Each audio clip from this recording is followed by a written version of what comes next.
এক স্বৈরাচারকে তাড়ানো হয়েছিল, আর এক স্বৈরাচারী বলি নাসিরউদ্দিন পাটোয়ারি কি আবুল তাবুল কথা বলে আজকে আব্বাস ভাই মৃত্যুর সাথে কামনা করছে।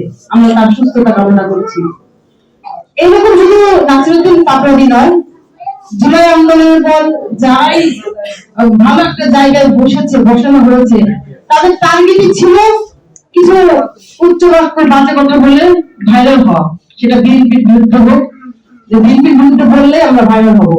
এরপর এর বিনিময়ে কি পাওয়া যায়? ফেসবুক থেকে ইনকাম করা যায়, টাকা পাওয়া যায়।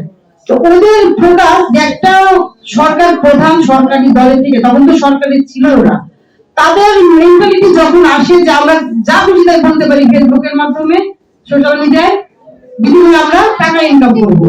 এইসব ছোট লোকদের কাছ থেকে আসলে বড় কিছু চাওয়ার থেকে আমি মনে করি যে আমাদের শূন্য হাতে থাকাই ভালো।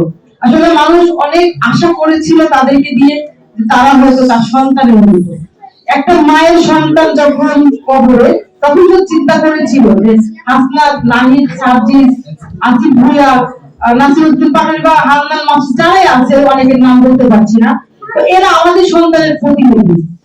এর জন্য একটা সরকার আসলো, আমরা সবকিছুতেই কেমন যেন আশাহত হলাম, আপনাদের সন্তানকে আমরা বিয়ে দিতে পারবো না, কিন্তু আমরা একটু ধৈর্যশীল হই। 18 মাস তো গেল। দেখেন, নির্বাচনের আগে যখন বিএনপি ফ্যামিলি কার্ডের কথা বলেছিল, জামাতের আমির কি বলেছিল যে রাখতো ফ্যামিলিটা। একজন আমির হয়ে উনি যখন একটা প্রতিশ্রুতিকে একদম মাইনাস করে দেওয়ার প্রচেষ্টা চালাচ্ছিলেন, তখন নির্বাচনের মাত্র কয়েকদিনের মধ্যে আমাদের মা বোনদের হাতে কিন্তু সেই ফ্যামিলি কার্ড পৌঁছে গেছে।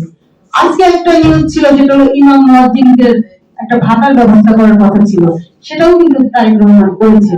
তো আমরা বিশ্বাস রাখতে চাই, আমরা তারেক রহমানের প্রতি ভরসা রাখতে চাই যে উনি আমাদের জুলাই যোদ্ধাদের যথাযথ সম্মান করবে।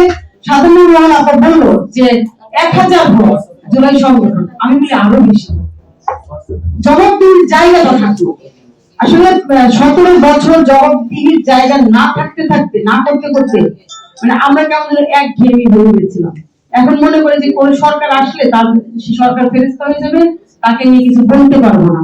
আমার সরকার, আমি সমালোচনা করতে প্রস্তুত আছি, আপনারা প্রস্তুত থাকুন। আসলে সমালোচনা না থাকলে, জবাবদিহির জায়গা না থাকলে সেখানে কখনোই সেই দেশ থেকে ভালো কিছু আশা করা যায় না। আমরা আমাদের দাবিগুলো চাই, আমরা আপনাদের পক্ষে আছি, সবসময় পক্ষে আছি, সারা জীবন থাকবো। কারণ আমি জুলাই যোদ্ধা, আমাকে মরতে হয় নাই, কিন্তু আমাকে জেলে যেতে হয়েছিল। যদি ফ্যাসিস্ট হাসিনা যদি আরো 6 বছর বা আরো 20 বছর যদি না যেত, আমাকে জেলেই পচে মরতে হতো। হয়তো জেল থেকে আমার লাশটা বের হতো কিনা সন্দেহ। যোগাযোগ বিচ্ছিন্ন, বাচ্চাদের দেখা বিচ্ছিন্ন, খাবার দাবার দিত না। কি পরিমাণ নির্মম অত্যাচার যে আমাদের সাথে হয়েছে, তো এটাও তো ভুলে আসলে